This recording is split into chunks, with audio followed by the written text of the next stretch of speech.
Bonjour, bonjour bien-aimés, bienvenue sur la chaîne chrétienne Procès Mondial et bienvenue à l'émission Le Juste. L'émission Le Juste, nous disons aussi bienvenue à nos bien-aimés qui nous suivent sur notre page Facebook Pat Congo. Que la grâce et la gloire de notre Seigneur soit exalté. Alors, l'évangile appliqué, l'émission légiste, c'est l'évangile appliqué, craindre, glorifier et adorer notre Seigneur Jésus-Christ. C'est lui le juste, c'est lui le véritable Dieu, c'est lui le Dieu révélé à l'humanité pour un salut éternel. Ici, nous nous adressons aux disciples de Jésus-Christ, aux gens qui viennent d'en haut et qui retournent en haut. Gloire soit rendue à notre Seigneur Jésus-Christ. L'émission passée, l'émission légiste, nous avions conclu l'enseignement sur le mariage. Et nous retournons avec l'émission maintenant pour un autre thème, un autre enseignement. Nous sommes dimanche le 26 février 2022. Dimanche le 26 février 2022. À l'émission, qu'est-ce que nous allons entamer? Noé, les corbeaux et la colombe. Voilà l'enseignement sur lequel nous allons nous mettre parce que il y a 2 ans à peu près que nous avions parlé de Noé, du corbeau et de la colombe. C'était dans l'émission Yeshurun. Et faute de temps, dans ce type de mission, nous avions promis que nous allons exploiter toutes les minerais possibles que regorge le bien-aimé Noé dans une autre émission, l'émission Légiste, où nous allons donner du temps pour parler de Noé et des 2 types de sacerdoce. Donc voilà, nous y sommes. Dieu fait grâce. Mais avant de présenter cet enseignement, permettons que l'auteur, que le véritable propriétaire de l'émission puisse prendre la place et nous conduire tout au long de cet enseignement. Prions. Éternel Dieu Tout-Puissant, béni sois-tu Père. Merci Papa pour tous tes bienfaits. Merci Seigneur pour la santé et la protection que tu accordes à tout et chacun et à moi en premier Seigneur. Oh, quelle grâce, quel bonheur Seigneur que d'être ton enfant, d'être ton disciple Seigneur, d'être choisi parmi des milliers et des milliers. Seigneur, nous te recommandons cet enseignement entre tes saintes mains Seigneur. Que notre face disparaisse et que toi tu apparais. Prends le contrôle de tout ce que nous disons Seigneur. Que cela vienne de toi et que cela puisse édifier ton peuple et que cela puisse apporter davantage de connaissances et de révélations au sein des gens que toi tu as mis à part Seigneur. L'Église. Ô Éternel des armées, nous te sommes reconnaissants, Papa. Nous te sommes redevables et sans toi, nous sommes rien. Sans ta présence, ce n'est pas par nos propres forces que nous pouvons faire cela, mais c'est par toi, Seigneur. Et nous te disons merci. Gloire à toi, Papa. Bénis nos bien-aimés. Bénis tout et chacun, Seigneur. Ne fût-ce qu'une personne qui pourra être délivré de l'emprise du mal pour aller vers ton admirable lumière. Notre mission sera déjà accomplie. Gloire à toi, Papa. Ainsi nous t'avons prié. Ô nom puissant de notre roi de rois, le Seigneur Jésus-Christ, nous disons Amen. Bien-aimés, bienvenue encore une fois à cette première, un nouvel enseignement. Alors, Noé, les corbeaux et la colombe. Notre enseignement tire sa source du texte que nous trouvons dans Genèse chapitre 8, à partir du premier verset jusqu'au dernier du chapitre, c'est-à-dire le verset 22. Genèse chapitre 8, du premier verset au 22e. Et nous lisons la parole de Dieu au nom de notre Seigneur Jésus-Christ.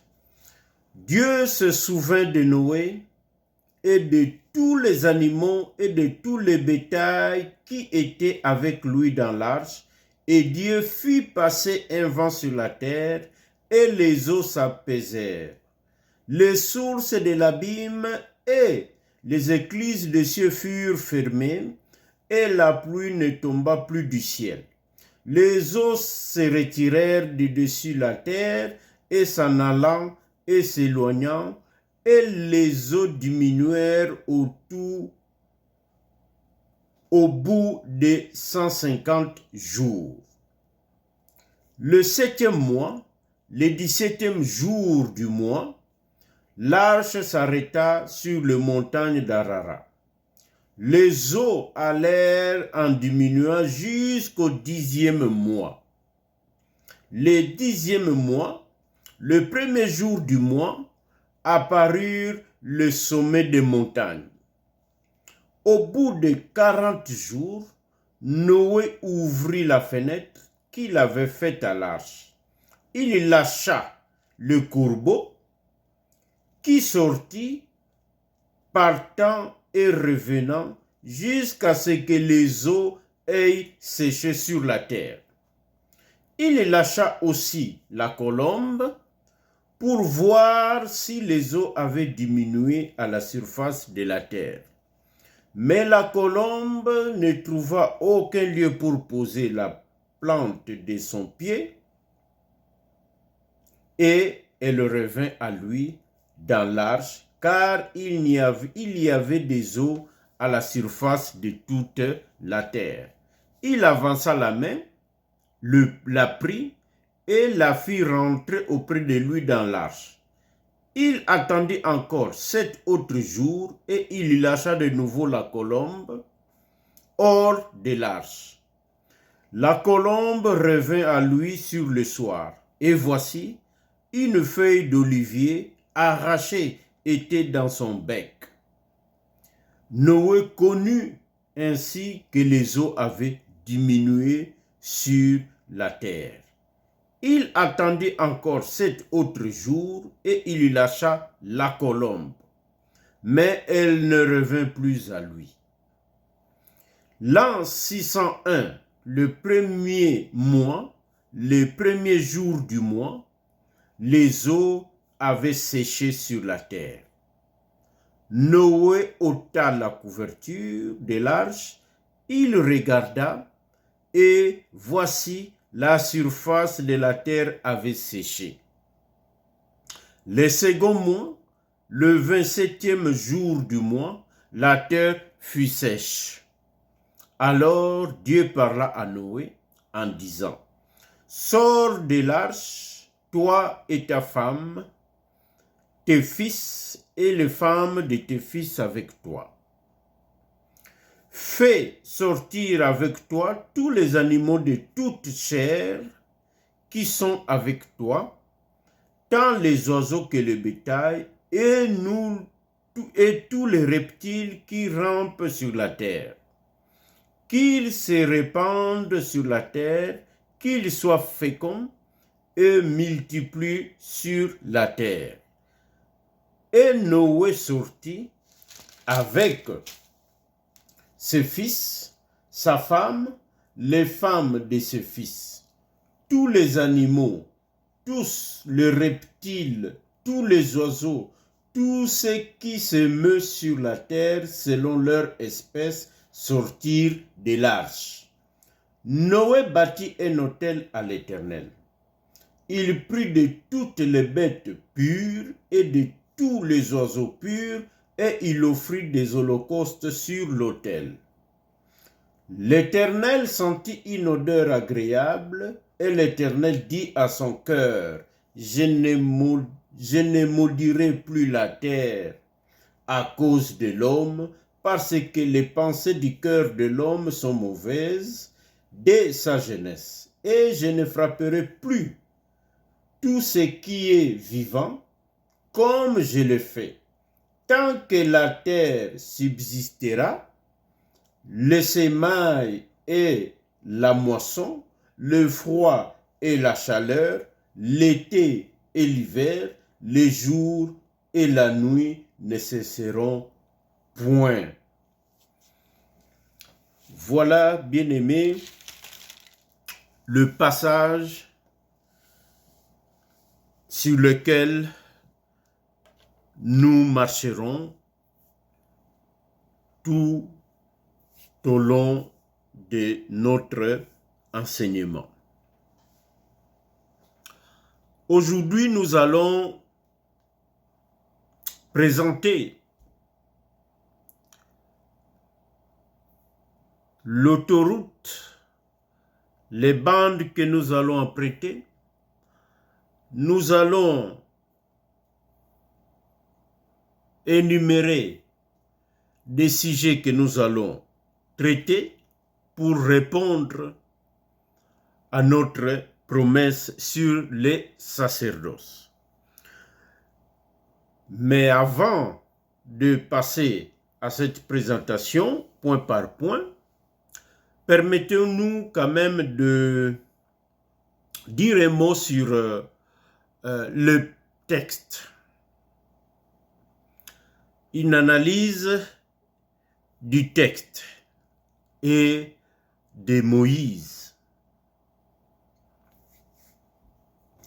Notre passage se trouve dans Genèse, et Genèse, c'est le premier livre de 5 livres appelés Pentateuque, c'est-à-dire les 5 livres écrits par Moïse, qui sont les 5 premiers livres de notre Bible. Genèse, Exode, le prochain c'est Lévitique,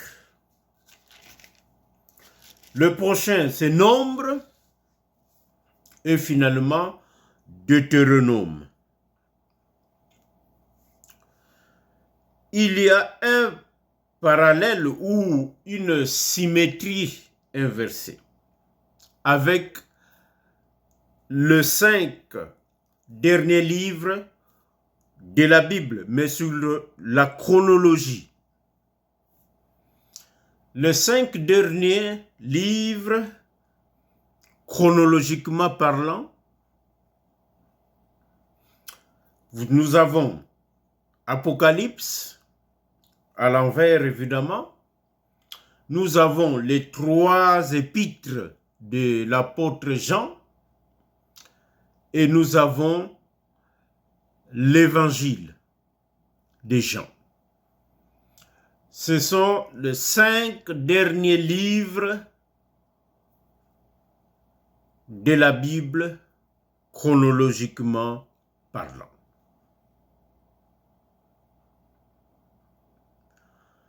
Dans cette symétrie inversée, dans le premier livre, le Seigneur révèle l'histoire de l'humanité depuis la création jusqu'à Joseph, le fils de Jacob. Donc, depuis la création jusqu'à Joseph, Genèse couvre plus de 2000 ans de l'humanité.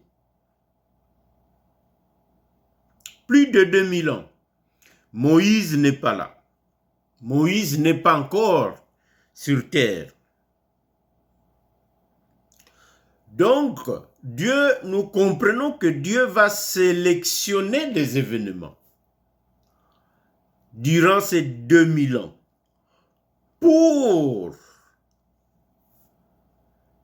une utilité spirituelle pour Moïse et Israël et nous aussi aujourd'hui.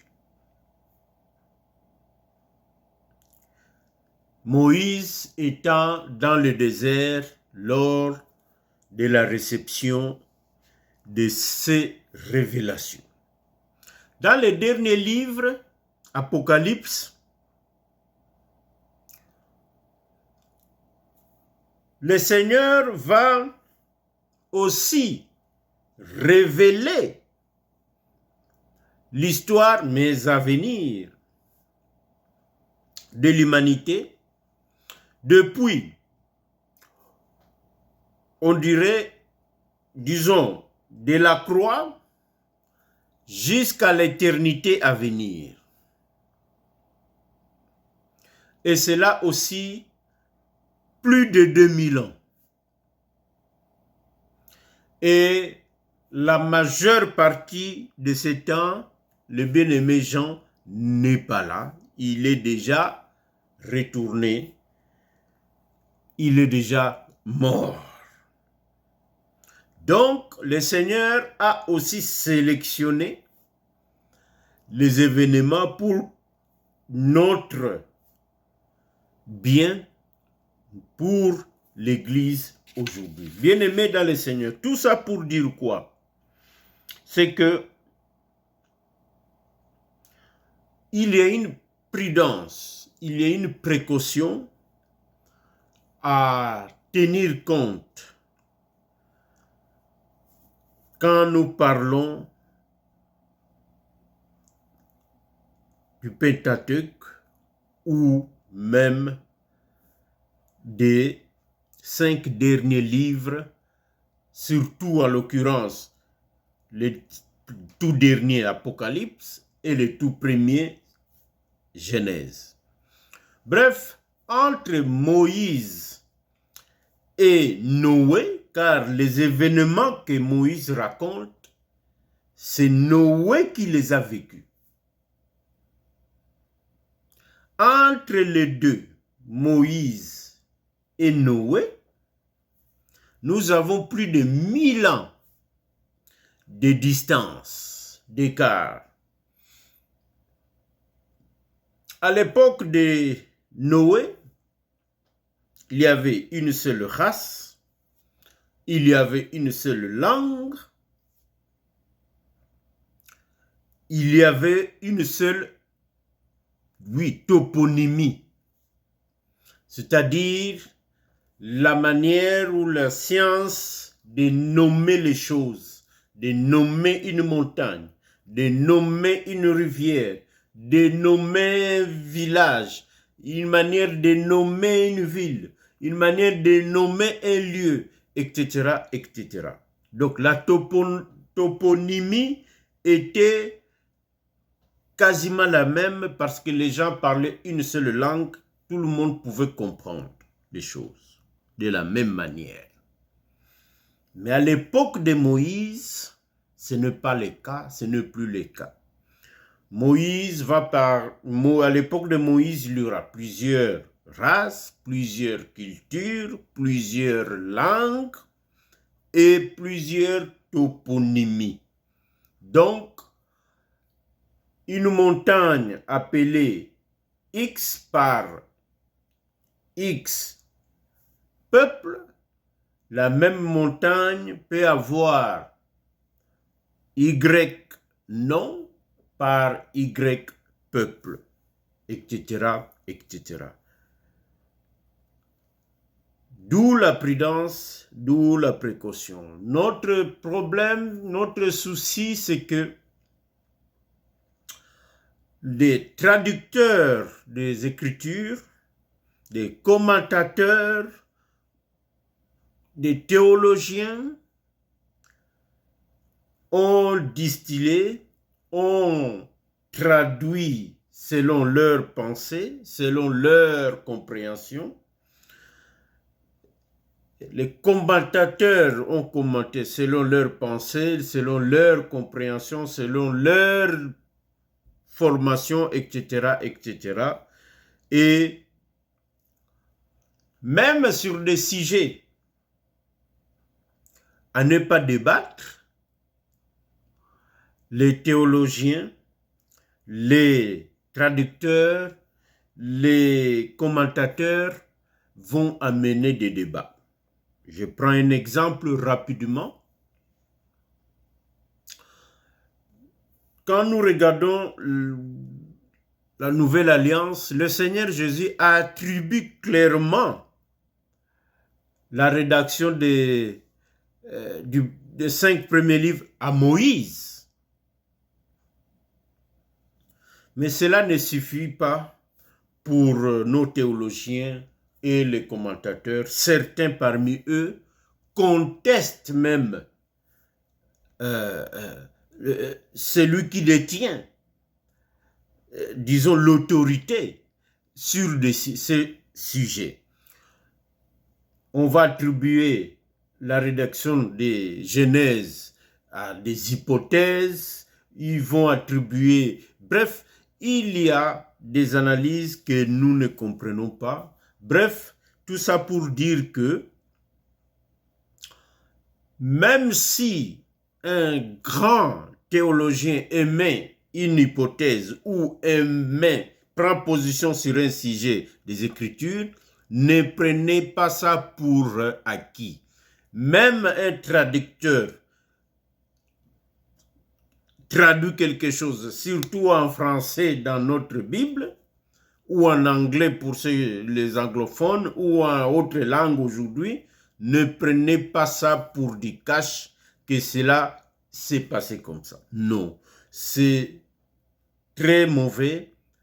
Laissez-vous guider par Dieu.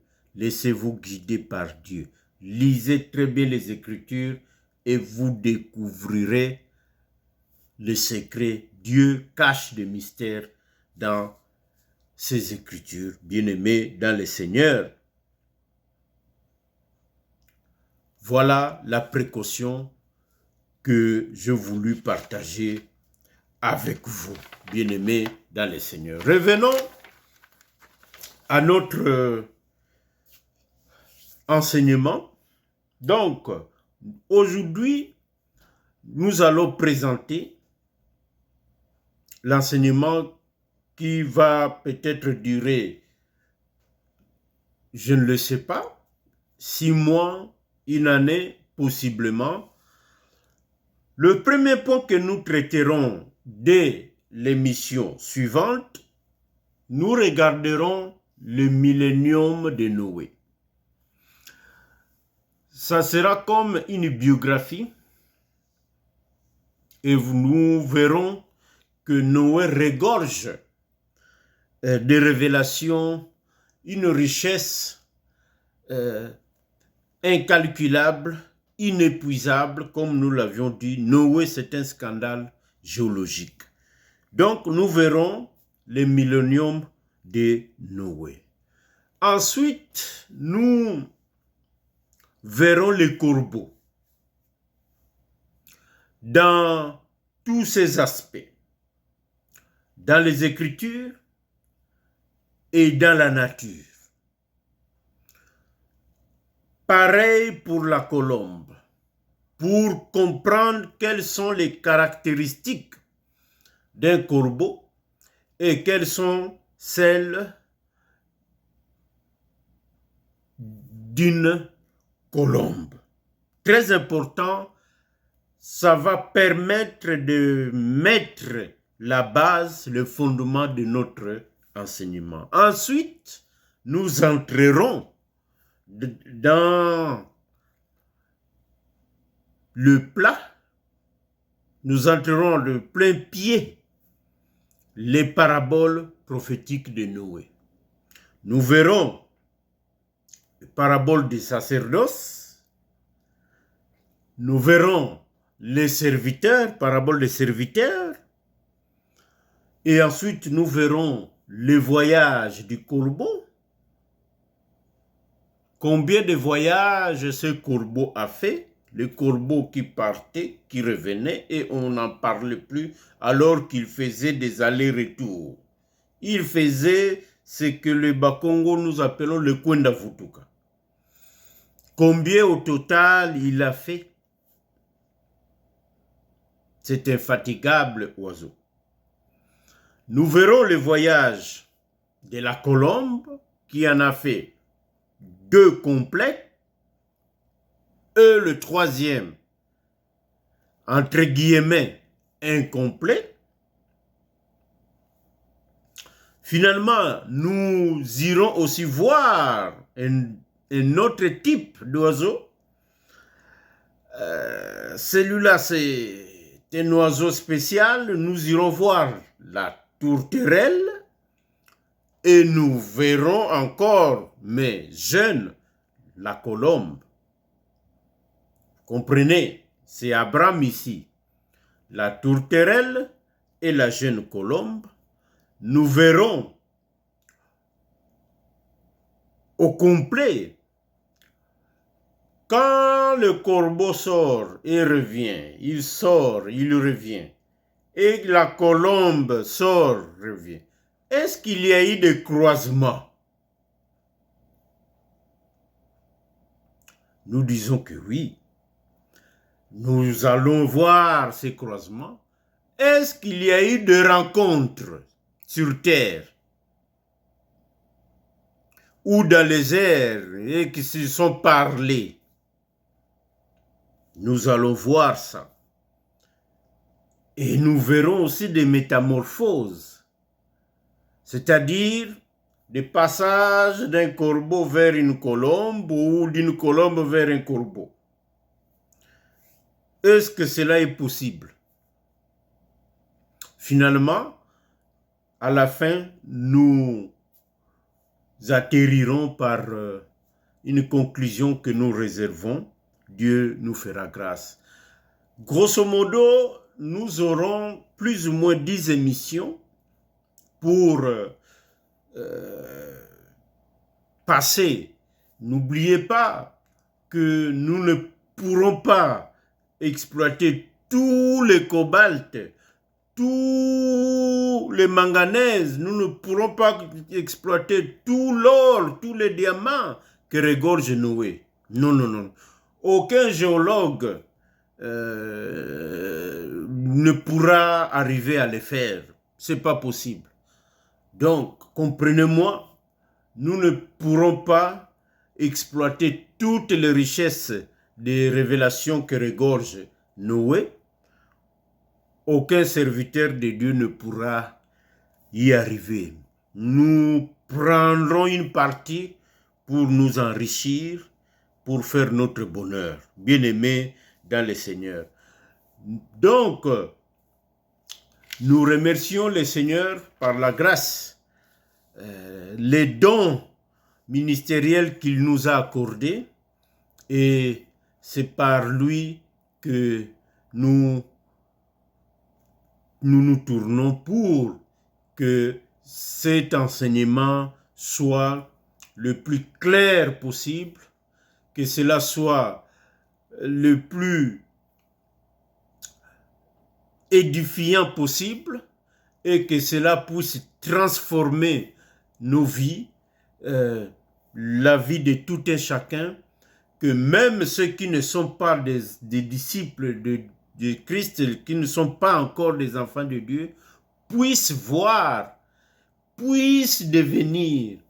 Cela est le souci quotidien de chaque enseignant de la parole de Dieu. Alors, Dieu nous a donné une touche aussi particulière, une touche différente. Sinon, pourquoi répéter ce que les autres ont bien dit? On peut aussi répéter.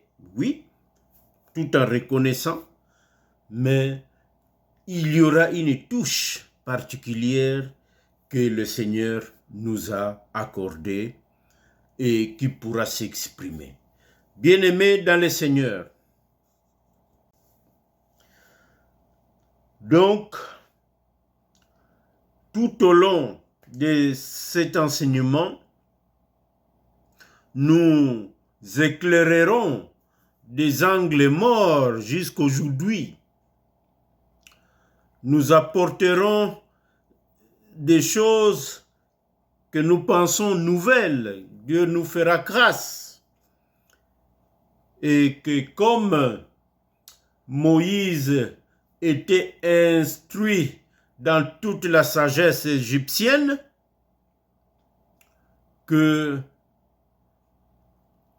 l'esprit que Dieu nous a investi puisse aussi s'exprimer et que nous trouvions des mots justes, des expressions justes de la vie quotidienne, de la vie de l'école pour faire passer, pour faire comprendre le message que Dieu nous a accordé. Voilà, bien-aimés dans le Seigneur, un peu ce que nous pouvons dire cette émission aujourd'hui. Nous vous donnons donc rendez-vous peut-être dans une semaine ou sinon dans 2 semaines comme d'habitude. Mais pour vous mettre dans le bain, après cette émission, pour ceux qui nous suivent sur YouTube, allez voir l'émission que nous avions faite sur Yeshurun, l'émission intitulée « Les paraboles prophétiques de Noé ». Cela vous permettra d'avoir déjà une idée. Et là-bas, on n'a pas eu le temps d'aller dans les détails, marcher comme la tortue pour bien expliquer les choses et qu'aujourd'hui, Dieu nous fait grâce. Nous avons la possibilité de marcher au pas des tortues pour faire comprendre ce que nous n'avions pas pu faire comprendre il y a 2 ans. Pour le genre de notre page Facebook, de demain, donc dès aujourd'hui, dimanche plutôt, nous allons rafraîchir cette émission pour vous et vous pouvez la suivre pour vous mettre aussi dans le bain. Bien-aimés dans le Seigneur, voilà ce que nous avions préparé et que nous préparons pour vous qui aimez la parole, vous, enfants de Dieu, vous qui avez l'ADN de Golgotha, vous qui avez le chromosome du ciel, et que cela puisse être pour vous et pour nous tous un moment d'exhortation, car la vie de Noé, c'est vraiment très très riche et un exemple pour tout enfant de Dieu. Voilà, bien-aimés, notre prochaine émission, donc le millénium de Noé. Nos coordonnées s'affichent. Écrivez-nous, appelez-nous si vous le voulez, cela nous fera plaisir. Pour conclure, permettez-moi de remercier le Seigneur par cette prière. Éternel Dieu Tout-Puissant, béni sois-tu Père. Merci Papa pour ce temps que tu nous as accordé. Gloire te soit rendue Seigneur. Toi, le véritable créateur de toutes choses. Toi qui parles tantôt d'une manière, tantôt d'une autre. Toi qui répètes les choses pour nous faire passer ton message. Mais des fois, c'est nous qui sommes distraits, Seigneur. Des fois, c'est nous qui s'éloignons de toi, Seigneur. Oh Père, pardonne-nous, Seigneur, et que nos cœurs soient disposés à suivre tes enseignements.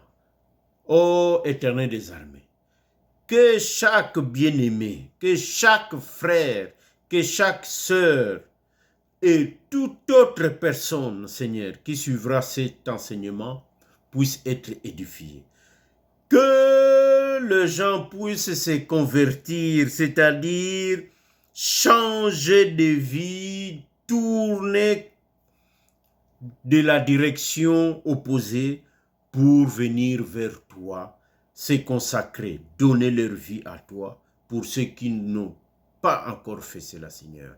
Le temps presse, l'heure est grave, le moment arrive, comme au temps de Noé. Oh, gloire à toi, Seigneur. Gloire te soit rendue, Seigneur. Protège nos bien-aimés. Sois avec eux. Que leur cœur soit disposé à écouter, à appliquer ta parole quotidiennement dans leur vie, Seigneur. Gloire à toi, Papa. Ainsi, nous t'avons prié. Nous disons au nom de Jésus-Christ. Amen.